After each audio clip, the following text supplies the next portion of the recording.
नमस्कार, आपल्या सर्वांचं द डेली लाईफमध्ये स्वागत।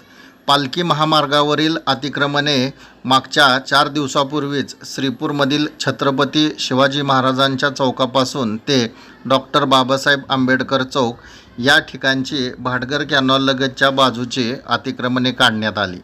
खऱ्या अर्थाने प्रश्न निर्माण झाला तो म्हणजे त्या ठिकाणी जे विक्रेते, भाजीपाला विक्रेते होते किंवा जे काही छोटे मोठे व्यावसायिक होते त्यांच्या रोजीरोटीचा प्रश्न निर्माण झाला।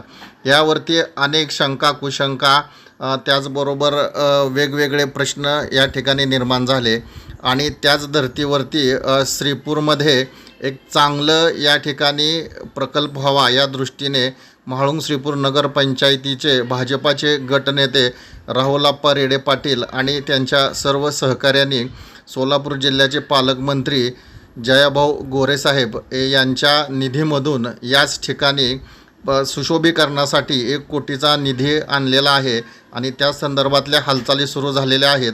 आज या ठिकाणी मोजमाप सुरू आहे। काय नेमका इथं प्रकल्प होणार आहे? आता हे बघा, श्रीपूरचा हे 50 ते 60 वर्षाचा प्रश्न आहे। हे सगळे अतिक्रमण वगैरे सामान्य लोकल त्रास, त्यातूनच आम्ही पालकमंत्र्यांशी बोललो या संदर्भात। तर आपल्याला कुठंतरी काहीतरी चांगलं करायचं। पालकमंत्र्यांनी 1 कोटी 2 कोटी रुपये द्यायची आम्हाला निधीची तरतूद केलेली आहे। तरी आता आपलं काय नियोजन आहे की श्रीपूरवासियांसाठी थोडंसं फुटपाथ म्हणा, मध्ये डिवायडर म्हणा, जेणेकरून कुठल्या सामान्य माणसाला त्रास होणार नाही, त्या दृष्टीनं आता आमचं नियोजन चालू आहे। आता म्हणजे थोडक्यात सुशोभीकरण करणे।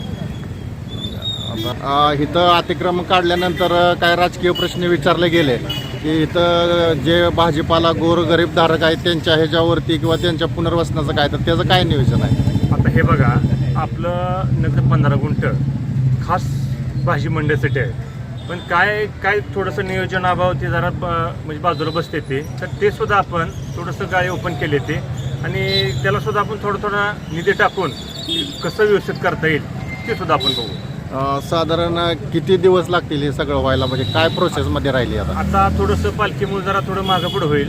पालखी गेली त्याचं इस्टिमेट टेंडर 1 महिन्याभरात मार्गी लागेल, निधीचा विषय हा महिन्याभरात मार्गी लागेल। अतिक्रमण काढलंय त्याबद्दल काय नेमका भूमिका आहे? आता आपल्याला ह्या गाळेधारकांना सुद्धा न्याय द्यायचा आहे कुठेतरी। आमचा एक असा संकल्प आहे की बारामती किंवा पलटणच्या धर्तीवर कॅनलचं बांधकाम करून त्याच्यावरती कॉम्प्लेक्स बांधणे हे आमचा संकल्प आहे। त्यासाठी आमचं पालकमंत्र्यांशी औपचारिकता बोलणं झालेलं आहे, पण पालखी गेल्यानंतर आमची समक्ष बैठक होईल त्यावेळेस आम्ही त्याचं क्लिअर करू।